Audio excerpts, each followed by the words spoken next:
Ежегодно 21 ноября православная церковь отмечает дату почтения святого архистратига Михаила и высших небесных сил вместе с ним. Михайлов день. В простонародье его также называют Михайловские грязи и Михайловские оттепели, по причине наступления тепла и появления грязи на дорогах. Однако зачастую на Михайлов день бывают сильные морозы. В любом случае после этого дня непременно будет холодать. Верующие православные церкви в этот день празднуют собор архистратига Божия Михаила и прочих небесных сил бесплотных. Михаил считается самым главным среди ангелов и архангелов, сотворенных Господом Богом, а собор их соединением в единое целое. Традиции и обряды дня. Традиционно в Михайлов день начинаются гуляния. Завершаются все сельскохозяйственные работы, и это отмечается с размахом, плясками и пением. В течение недели столы ломятся от яств, на которых обязательно должно присутствовать пиво, жареное мясо, мед и пироги.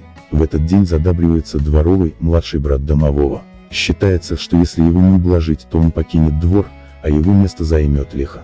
Для этого необходимо прочитать заговор, принести ужин в хлев и провести дегтярную полосу во дворе, границу для дворового. День удачный для решения семейных проблем. Еще неплохо было бы кому-то помочь или заняться благотворительностью. А еще хорошо не только принять гостей, но и самому сходить в гости. Запреты дня. 21 ноября категорически нельзя делать работу в корыстных целях. Считается, кто ослушается этого предостережения, будет наказан. Нельзя мыть голову, иначе ум смоете. Также воздержитесь от тяжелой работы, ссор и ругани, никого не осуждайте. Постарайтесь мыслить позитивно. Приметы этого дня. Если утром появился иней, то зима будет снежной. Если утром стелится туман, жди оттепеля. Если рассвет наступает раньше, быть стужа.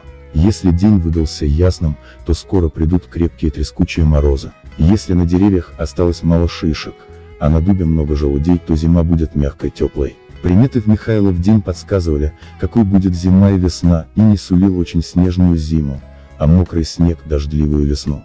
Человек, который на свет родился 21 ноября, по примете, обязательно проживет счастливую жизнь. Подготовку к празднику начинают еще накануне. Уже 20 ноября нельзя есть мясо, яйца и молочку, надо поститься. А вот в сам Михайлов день принято отъедаться, и за пост накануне, и за рождественский пост, который уже на носу.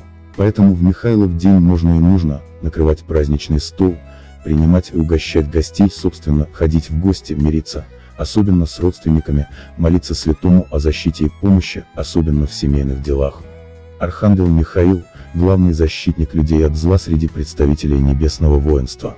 Ему молятся воины и те, кто пострадал от стихии. Но, в целом, обращаться к святому Михаилу с молитвой может любой желающий, главное, чтобы просьба была праведной, не направлена кому-то во вред. На этом я заканчиваю и говорю до свидания, до новых видео. Чтобы не пропустить новые видео на канале, предлагаю подписаться, нажать на колокольчик и поставить лайк. Всем доброго здоровья, любви и позитива.